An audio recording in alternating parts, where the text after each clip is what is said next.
Please welcome Hannah Paramore Breen. Good morning, everybody, and thank you for coming. Let's give a big round of applause to the Nashville Pipe and Drum Corps. That's a great way to start off a morning. Many of you have been coming to the spring breakfast for a number of years, but I know that there are a lot of new people in the audience today because today's group is twice as big as this group was 2 years ago, if you can believe that. So you should give yourselves a hand. If this is your first time, do something to distinguish yourselves, like raise your hand or stand up or let out a yell or something if it's your first time. Look at all those new hands. That's great. Let me just reassure all of you that you are in the right place. This is the perfect place for you to be this morning. Breakfast is going to be great, but what you're going to learn about the YW is going to be even better. Many of you know the important work that we do. For those of you who are new, your eyes will be open to what the YWCA does to contribute to our community and make this place a safer place to live. Today we're going to celebrate the progress that we've made, and we're going to talk about the road ahead, and at the end we're going to ask you for money. So don't be surprised when that happens. You might want to get ready. We have a lot of people to thank for making this breakfast possible, so I want to start with our sponsors. Our new title sponsor for this year is Frankie Food Services Systems. They're a leading provider of commercial food and beverage equipment to restaurants worldwide. Their world headquarters is located in Smyrna.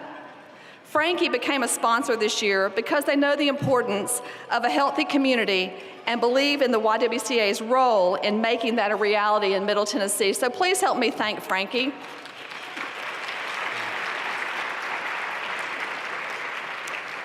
The Britt Hunt Company, Cool Springs Financial, HCA, and Paramore Digital are also very important sponsors to this event, and I want to thank all of you who have put your time and your money into making this breakfast possible.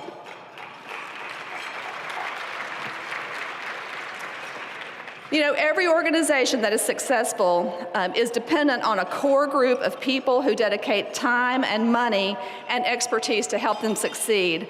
For us, that's the Board of Directors and our Fulcrum Society. I believe you can see the names of the Fulcrum Society on some of your printed materials. If you are a member of either of those, would you stand to your feet really quick? Come on, stand up, Board of Directors, Fulcrum Society members, and let's thank them for their contributions. The foundation of our success, however, is our table captains. You are here today because somebody invited you to be here.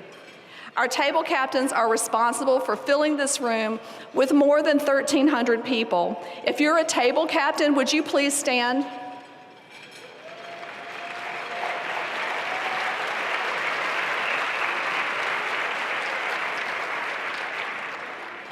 Thank you so much for the work that you've done to get us here today, and thank you for staying engaged all year long. I have you down for next year. We have a few tables that I want to specifically recognize. There are several members of our legislature present. The Speaker of the House, of the Tennessee House of Representatives, Beth Harwell, is here, and so is Congressman Jim Cooper. Thank you so much for your support.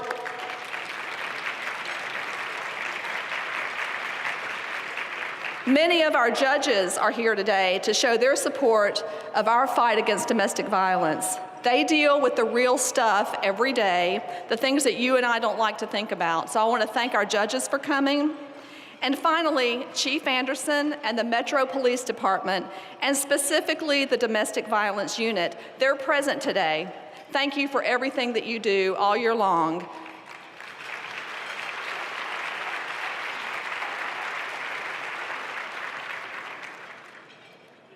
Our struggles with domestic violence in our city and in our state and in our nation and around the world continue.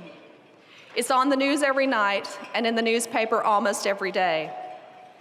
Last year, as I was preparing for this breakfast, I met with Commander John Drake, who was at the time the head of the Domestic Violence Unit, and he told me that more than 50% of the time when our police department responds to a domestic disturbance, there are children present in the home.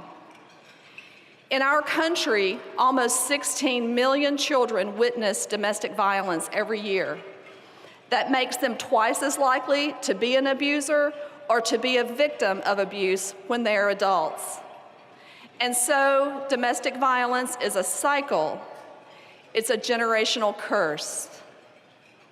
Today, we're going to stop the cycle. Our goal is to make Nashville the safest city in the nation for women and girls.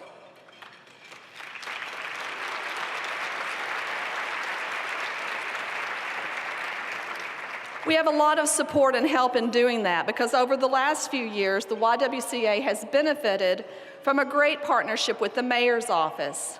That support and cooperation will only increase under the leadership of Nashville's first female mayor, Mayor Megan Barry, because she's one of ours. Mayor Barry served several years on the YWCA Board of Directors before taking office and was instrumental in getting the funding approved for the increased security that we installed at the Weaver Domestic Violence Center over the last 2 years. I have no doubt that Mayor Barry will continue to fight for women and children, and so it is my distinct honor to welcome my mayor and my friend, Mayor Megan Barry.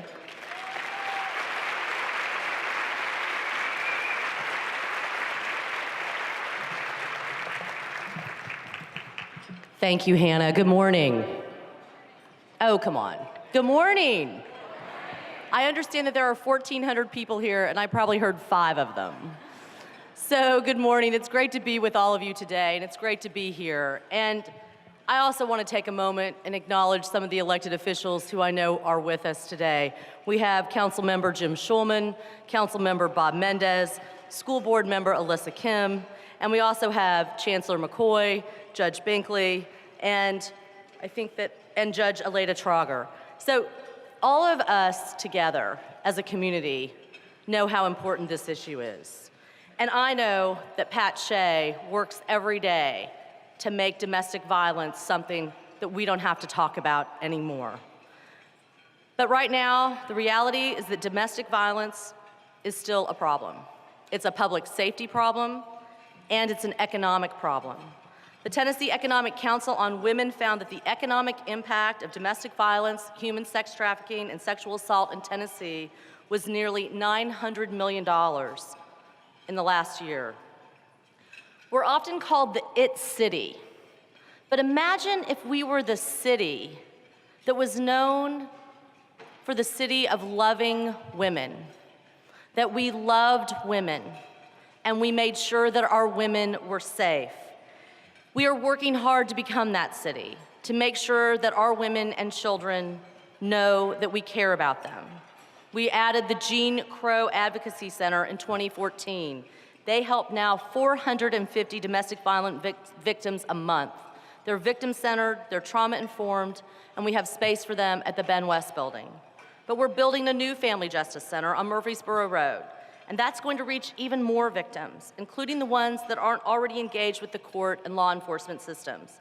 We know that more victims when more victims know about the services that we offer, the sooner they can get in and get help and stop being victims and be protected and safe.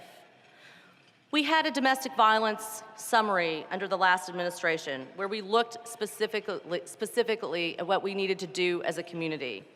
Metro departments and agencies that work on domestic violence used to be a lot more siloed, but now they're much more connected, and we are moving together forward.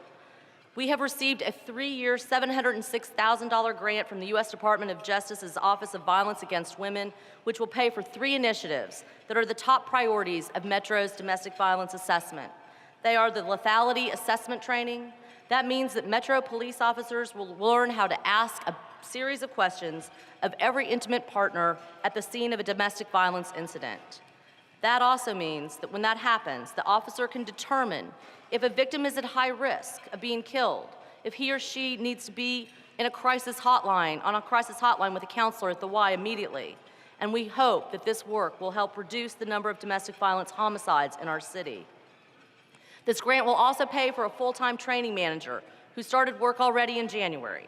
Along with the lethality assessment training, we'll have all-day training classes in July about the signs and risks of strangulation and how to investigate and prosecute it more effectively and what the community can do. The training will be for police, but it will also be for emergency medical service providers, prosecutors, and nonprofits. The Department of Justice grant also pays for a full-time civil legal advocate coordinator to increase legal representation for victims seeking orders of protection.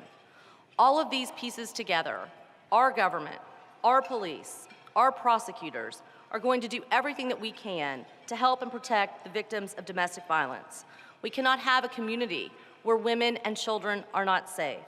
The Y plays an essential role in this, and I know that Pat and I share the same dream. We want Nashville to be known as the city that loves women. Thank you.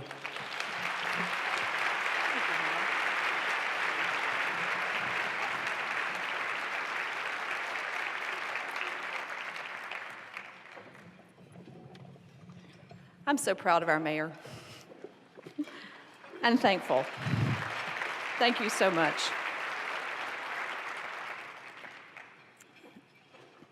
You know, the YWCA has been many things to this city since its inception.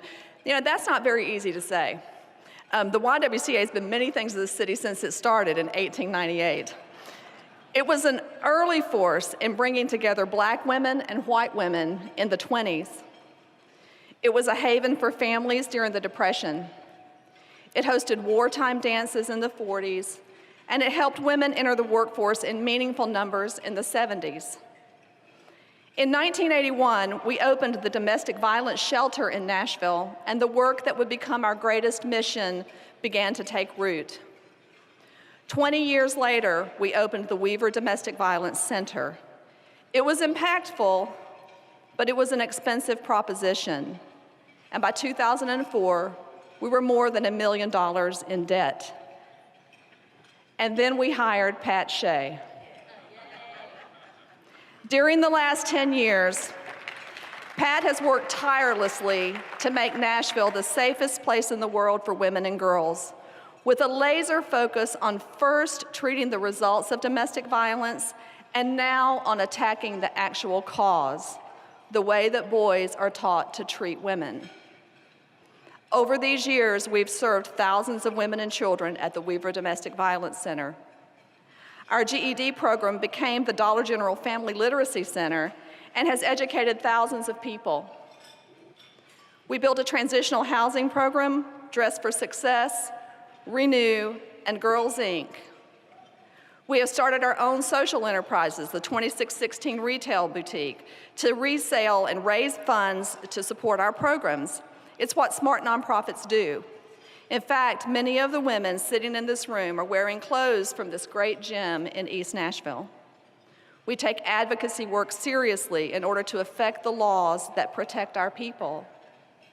And we are addressing the root cause of domestic violence through MEND, which could take this nation by storm. She is respected as an expert on domestic violence and on how to run a business. And she has earned that because in just a decade, Pat has taken the YWCA from $1 million in debt to a healthy financial situation. She's the person that you want on your side, and she's my really dear friend. So please, would you stand to your feet and welcome Pat Shea and thank her for the 10 years of service that she has given to our city.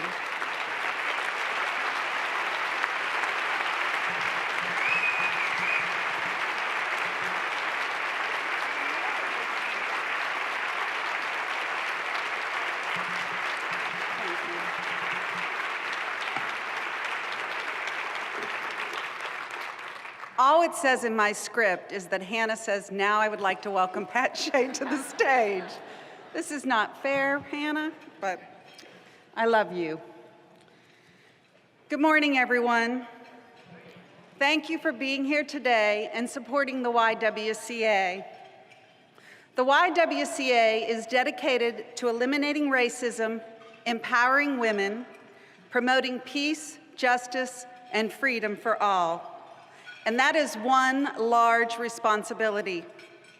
And although we live in Nashville, the It City, we still have a lot of work to do. We still live in a time when sexism and racism is common. We don't even see it. Today is Equal Pay Day, but yet women are still only making 79 cents on every dollar earned by men. And if you're a woman of color, the gap is even wider. A Black woman makes just 60 cents on the dollar, and a Latina woman makes 55 cents. How can that be? YWCA, we translate our mission of eliminating racism and empowering, focused on helping women find safety, achieve self-sufficiency, and ultimately pursue success in their lives. Our Family Literacy Center helps women achieve, which opens doors to more opportunities. It also helps to fill their pocketbook, because if you have a high school diploma or a high school equivalency, you'll make more than $250,000 more in your lifetime than a high school dropout. Coupled with Dress for Success, we're helping women find and keep employment, because poverty in Middle Tennessee has a gender, and she is female. Far too many women are unemployed and underemployed. Far too many women cannot take care of themselves or their children. Our 24-hour crisis line, our Weaver Domestic Violence Center, our transitional housing program, and Renew at the YW, they're all there to provide services to women fleeing violent relationships. Did you know that the most deadly time for a woman in a violent relationship is when she leaves her batterer, even if she's leaving to come to the YWCA Weaver Domestic Violence Center? These programs have been the focus of the YW for years, and we've done a great job, but we're still just treating the aftermath. Our Girls Inc. program, prevention. We mentor girls to help them develop confidence and to succeed in school. We open their minds to a broader definition of success. Our goal, to be louder than the voices telling our girls they're not good enough, they're not smart enough, they're not pretty enough. Because when we're successful with Girls Inc., our girls will not show up at our literacy center. They will not show up at our domestic violence center. And that's why we started MEND, an initiative to invite men to help us end all violence against women and girls. MEND elevates the issue of violence by simply sharing the numbers. And while we're seeing a groundswell of support around this work, the statistics just in the world of domestic violence are still alarming. Tennessee ranks 6th in the nation at the rate at which men kill women. 1 in 4 women in the state of Tennessee will experience domestic violence in her lifetime. And this violence is not just impacting women. We estimate that 85,000 children right here in Middle Tennessee witness domestic violence every year. And as Hannah mentioned earlier, these children are twice as likely to grow up and be a batterer or a victim when they become adults. And so the cycle continues. Domestic violence, for that matter, all gender violence, shatters families and communities. It's generational, it's cyclical, and we have to stop that cycle. MEND engages good men. It seeks to educate boys differently about a healthy masculinity.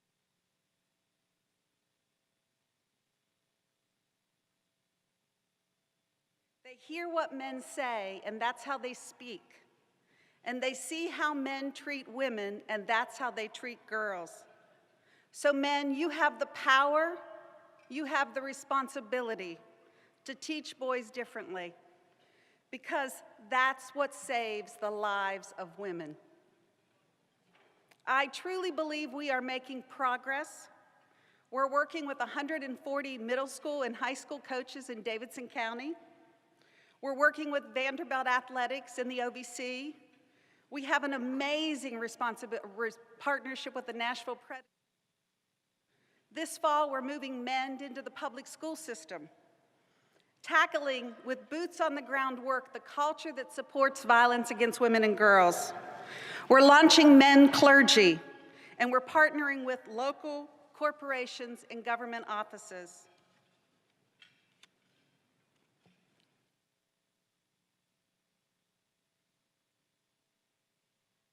End the violence. Women deserve better. And when women aren't able to live up to their potential, we all lose out. Because we know when women do well, everyone does well. Today is a big day for us. You're going to help us provide those services. You're going to help us stop violence by making a contribution. This is the biggest audience we've ever had at the spring breakfast. The room is full. But imagine a day where there's no room in Nashville big enough to empower women and girls, to engage good men and boys, to end all violence against women and girls. Then imagine a day when this breakfast is no longer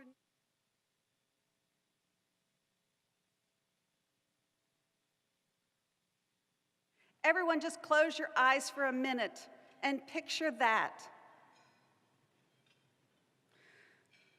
Come back. We're here today, and I am so excited for you to hear our speakers. Today, you're going to hear from 2 women and 1 young lady who have been impacted by the services of the YW. Their stories will touch your heart and want you to be more involved with the YWCA. I met our first speaker at the family literacy graduation last summer. You would have loved to see the pride on her face. She represents hundreds of women who turn to the YW every year for services that improve their lives and the future of their children. Please help me in welcoming to the stage Karen on me.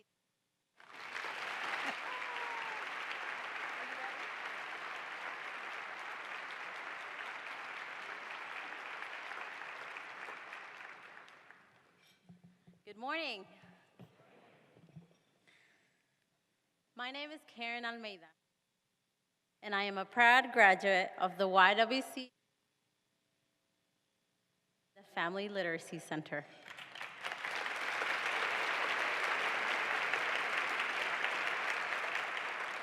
My oldest son, Dominic, who is 6 years old now, was also enrolled in the Family Literacy program. This made it very convenient for me to attend the 2-hour classes twice a week. While I was getting prepared to take the HiSET exam, Dominic was learning skills such as his letters and numbers and the importance of books to get him ready for elementary school. I'm excited to say that he is now finishing up kindergarten at Pennington Elementary, and he is doing great. His teacher, Ms. Lamb, just sent home his latest progress report, and here's a small sample of it.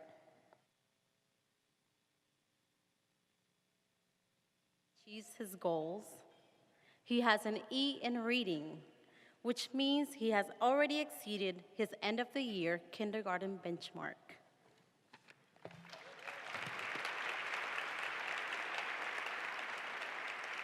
Can you tell that I'm a proud mom?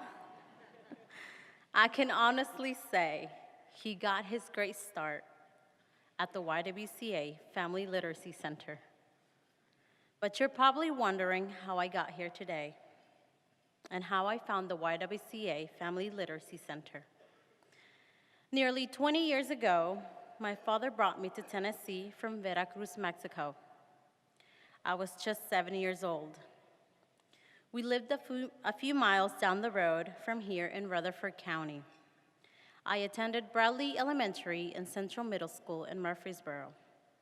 I always did well in school. I moved to Nashville for high school and attended Antioch High, and then started to struggle.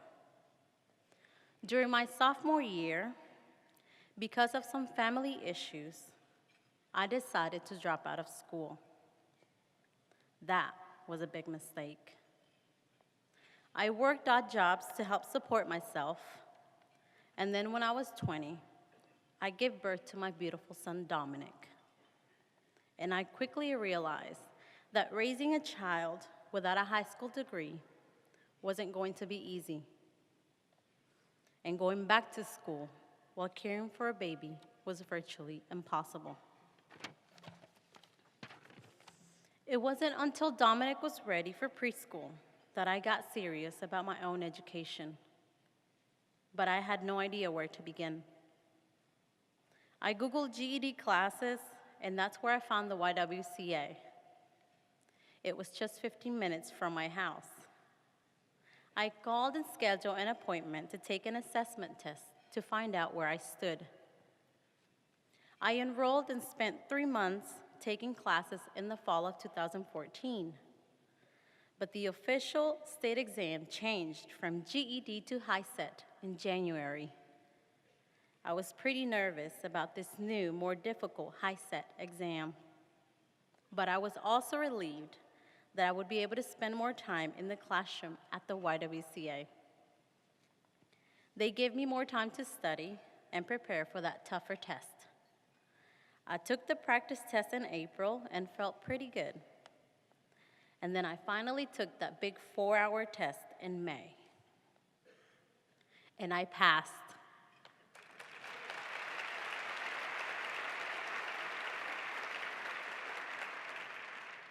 It even showed that I'm actually reading on a college level. See, my son takes that from me. I was to go through the official YWCA graduation walk with my class. My family and friends were there cheering me on. I was ready to take the next step and go on to college. Interpreter and work with non-English speaking families in Metro Public Schools. And I was on my way. Thanks to the YWCA, I was introduced to Trevecca Nazarene University and was ready to start my college career. But then my mother got sick. She still lives in Mexico. I can't explain how frightening it was not being able to be there with her, not knowing if she was going to be okay. Sadly, school was going to have to wait, and all I could do was focus on work and making the money needed to send down to my mother so she would be okay, so she could get what she needed, like medicine and other necessities. I am happy with treatment. She's doing much better.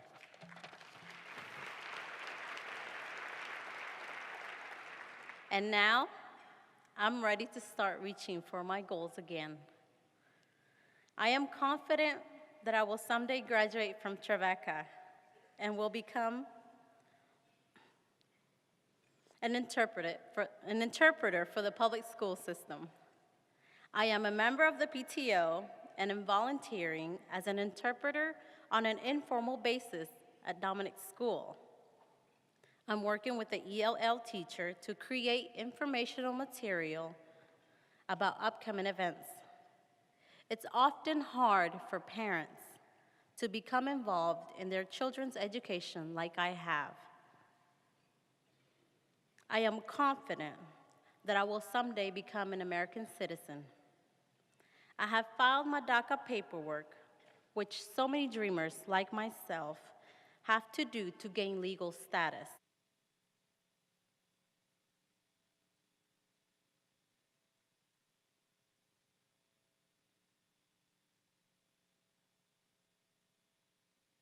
500 to file again. I am working with volunteers who can help me make sure my paperwork is in order, and I am confident the application will be accepted this time. I am confident that my children will not struggle as I have. Because of my hard work, they will be educated, and they will be happy. Because as I have learned at the YWCA, when you change a woman's life,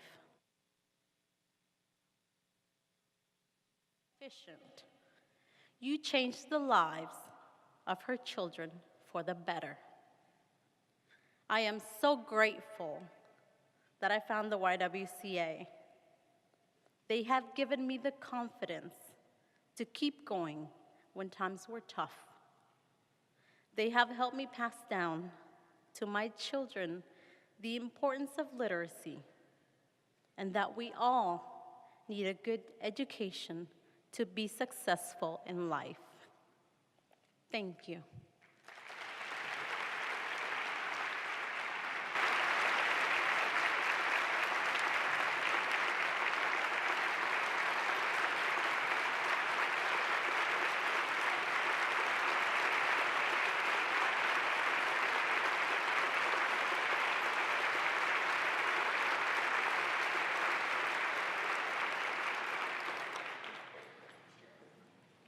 Wow, I'm glad I went before her.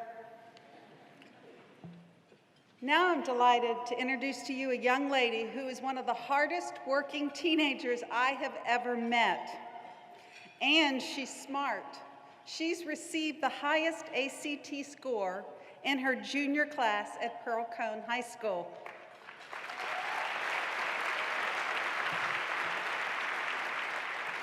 And speaking of high schools, we are so grateful to the Nashville Public High School system because we will be expanding our Girls Inc. into 4 more high schools this fall. So girls, just like Lucky Price, will have Girls Inc. to attend and grow from. So please join me in welcoming to the stage an amazing young woman, Lucky Price.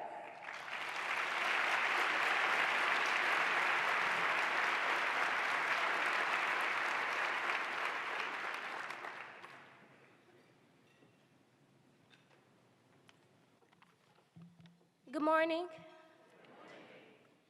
My name is Price. I'm 16 years old, and I'm an upcoming senior at Pearl Cone Magnet High School. I have come today to tell you about my story and how Girls Inc. has helped me achieve my goals, overcome obstacles, and become a young woman who is strong, smart, and bold. I was 15 years old when I first started Girls Inc. Before I began attending, I felt powerless in my situation at home. My mom, a single mother, although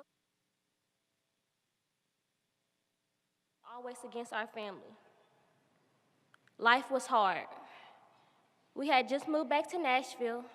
We totaled our car and were living with someone else. Although sometimes my daily needs were not always met, I was old enough to understand my situation, and I knew that things would soon get better. Since I was a tiny elementary student in Alabama, I've always known about Girls Inc. But I never had the chance to attend until it was offered at my school here in Nashville. Before I began attending Girls Inc., I assumed that it was just a girls' bonding group and nothing more. As a teenager, I quickly discovered that I would want so many things that were not in the family budget. Before I began participating in Girls Inc., like most kids, I was completely dependent on my mom, who was working 2 jobs. I was financially dependent and was not bringing in any income. Being dependent on my mom was difficult because it was hard to ask for things when I knew there were more important things at the top of the list. Attending Girls Inc. was a breath of fresh air. Terms that I was previously clueless about were now understandable, such as loans, credit, and interest. The more I attended Girls Inc., I quickly realized that it wasn't just a girl bonding group, but something that would prepare me for the rest of my life. Not only was I gaining knowledge from Girls Inc., but I was gaining a ton of support in a place where I could be myself. At the Girls Inc. sessions, Miss Allison taught me and the other girls about resume building, budgets, and savings. While all this information was extremely helpful, I couldn't even apply some of these skills because I didn't even have a job. So I went to go get a job. I applied to Kroger, and because of what I've learned in Girls Inc., I quickly obtained an interview, and in no time, I was a working girl.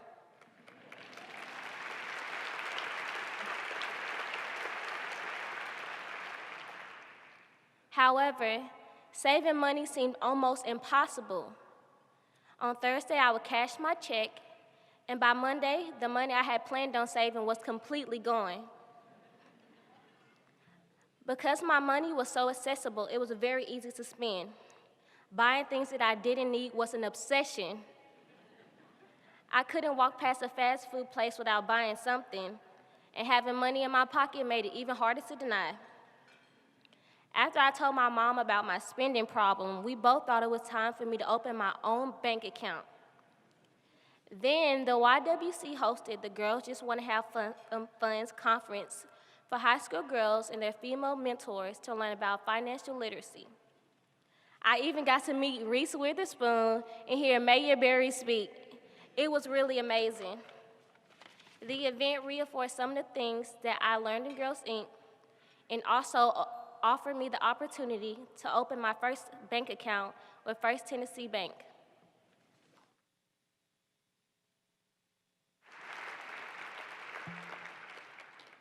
Soon after that, I set up direct deposit with my created a game plan to manage my finances.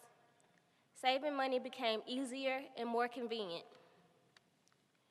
In Girls Inc., I have not only learned about saving money, but I have also become a more mature and responsible young woman. I realize that I have to work hard now so I can live the lifestyle that I want in the future. Today, I make all A's and involve myself in as many activities as I can. I am a student ambassador, I play soccer, and I take all honors classes.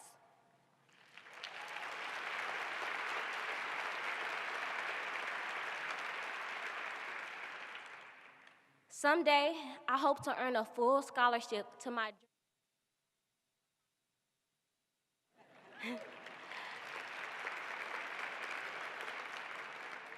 and major in music business. Along with good grades, the biggest change I have seen in myself since I started Girls Inc. is in my character. Girls Inc. has led me to decisions that have made me a more independent person, which brings me pride and confidence. And it makes my mom proud. I love you, Mom.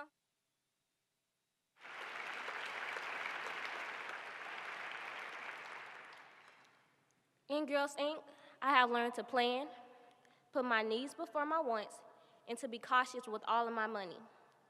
Thanks to Girls Inc., I'm proud to say that I got my first job at Kroger, opened my first bank account, and obtained a solid foundation that will guide me through my entire life. So thank you, Girls Inc., thank you, YWCA, and thanks to each of you. Thank you.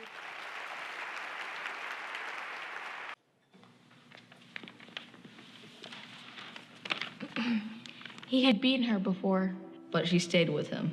She got pregnant, She was happy, but he wasn't. the baby was only a few weeks away, and he strangled her. It all went dark. He could have killed her. He could have killed the baby, but she made it. She was scared of her. Keep her safe. The doctors were baby. The baby was coming. She didn't have anyone to help her. All she had was YW.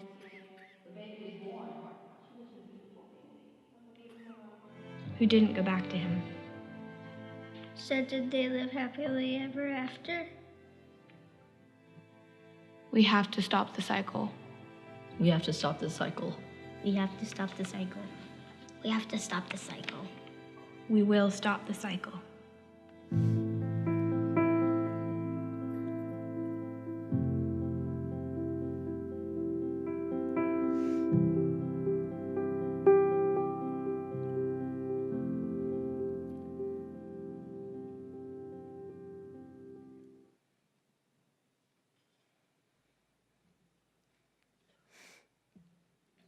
On November 10th, God blessed me with a beautiful new daughter, Traviana.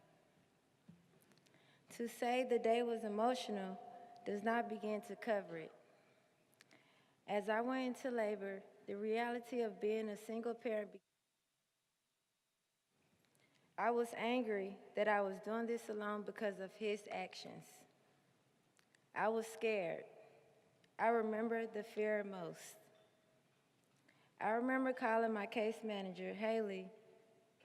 I sobbed and begged her to please come to the hospital. She came right away. She held my hand. She told me I was strong and I could do this. She never let go of my hand. She stayed with me as I brought my baby into this world. She never let go. Even as the nurses took my baby away to check her over, she never let go. As I fought with all the emotions of this moment, my name is Tanetta Spicer, and I'm here to share my experience as a survivor of domestic violence. I was introduced to the YWCA as a result of my abusive relationship with my child's father. I was 3 months pregnant when the physical violence started. By the time I was 8 months along, I had been to the hospital repeatedly as a result of his assaults. Each time I was taken to the hospital, the doctors and nurses would talk to me about the YWCA. They would ask me to go and offer me help in getting there, but I didn't want to go. I wasn't ready to leave him. I was afraid of what it would be like to be alone and pregnant. Until one day, I finally had enough. I finally decided to face the unknown and walk away from the violence. That was the day I almost died. That day, my abuser put his hands around my throat and began to squeeze. Before he stopped, I had nearly lost my own life and the life of my unborn baby. I knew I had to choose a better life for me and a better life for my daughter. It wasn't easy, it was hard, it was scary. I was escorted by police officers from the hospital to the YWCA. Even then, I almost went back, but I knew there was more in my future than this. I knew I couldn't waste this chance, so I took that chance and I left him. I wanted to find ways to better my life. At the YWCA, I was surrounded by positive people offering help. Yet, immediately after leaving him, I still went through a depression. I couldn't imagine going through life without him. I had pictured us being a happy family together. Thankfully, I started meeting with my case manager and my counselor. They helped me work through all the emotions I was trying to understand. They helped me see that I could accomplish everything I wanted on my own. My case manager even came to court with me, which was a terrifying experience. I almost didn't make it. She gave me the courage to follow through and face that long day. The YWCA helped me learn I didn't have to live my life to be mistreated. They helped me see how strong I could really be. During my stay at the YW, a lot of things have changed for me. I had to do things I never thought I could do. I had to let go of a lot of negative things as I worked on building a brighter future. I wanted to live happily ever after. My future is brighter now. I have a fresh start. I'm developing goals and focusing on me. I'm in a new, beautiful, renewed apartment. You should see it. It's amazing. It feels like home. There's even a room for my baby. I have found a full-time job as a security guard, which I will be starting as soon as I can save up enough to buy a used car. I have completed 2 years of college and look forward to finishing my education. I want to become a homicide detective so I can help others. But most of all, I will not go back. I love my daughter, and I just want to be the best mommy I can be for her. Thank you, YWCA.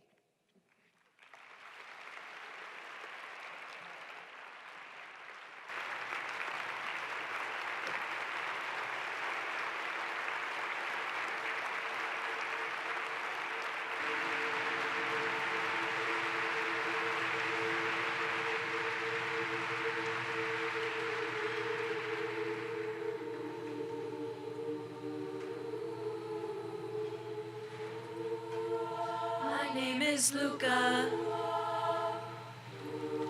I live on the second floor.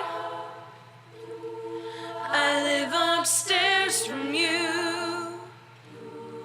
Yes, I think you've seen me before.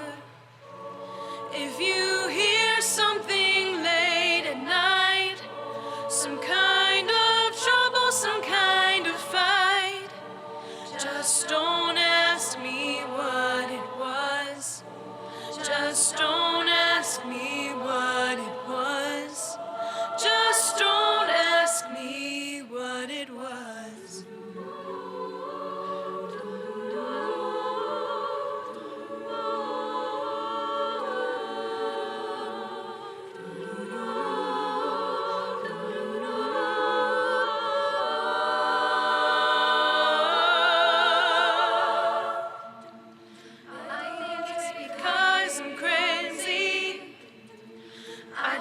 To talk too loud.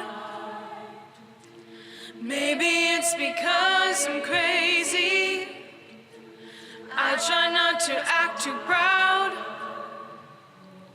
They only hit you till you cry, and after that they don't ask why.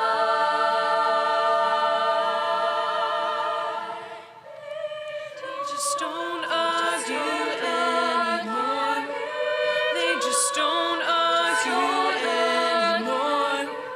They just don't argue anymore.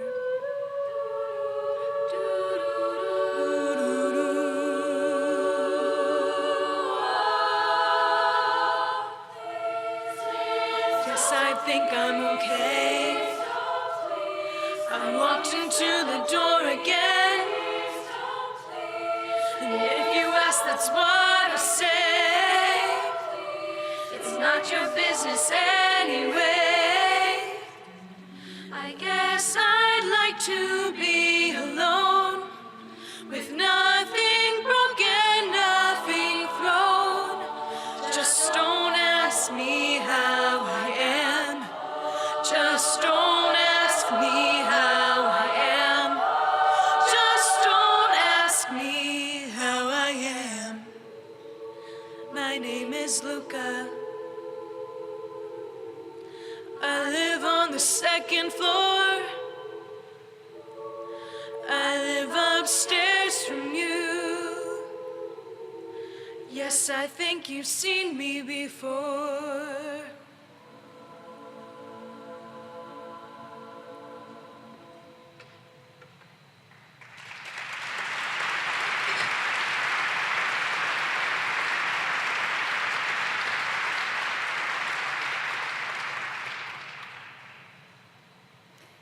It is time for us to stop the cycle.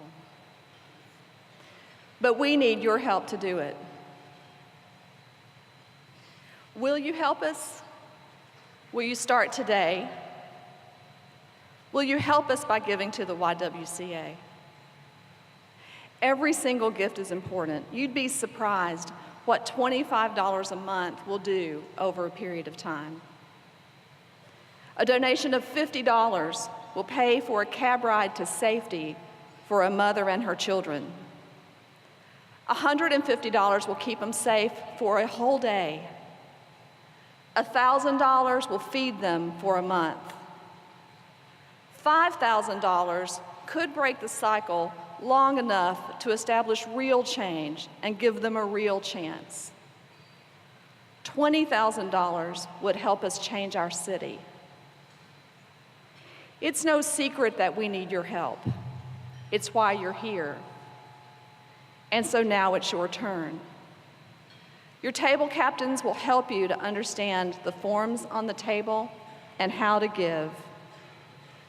Everybody listen to me. It is okay for you to let go of that money.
I think you've seen me before. Help me thank the Belmont Women's Choir as Pat Shea comes back to the stage.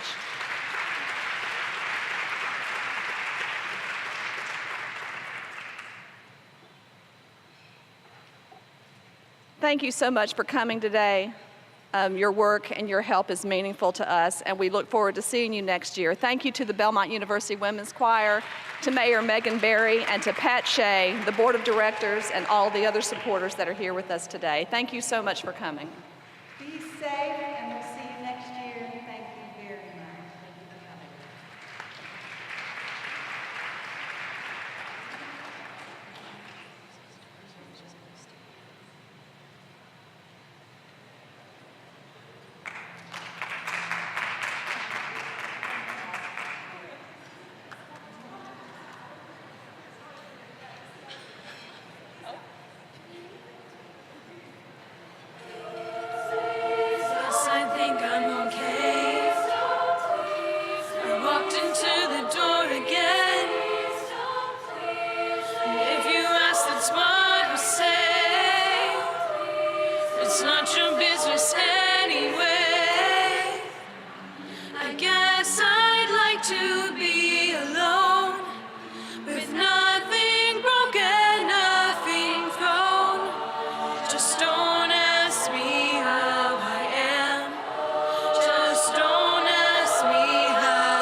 Second floor, I live upstairs from you. Yes, I think you've seen me before.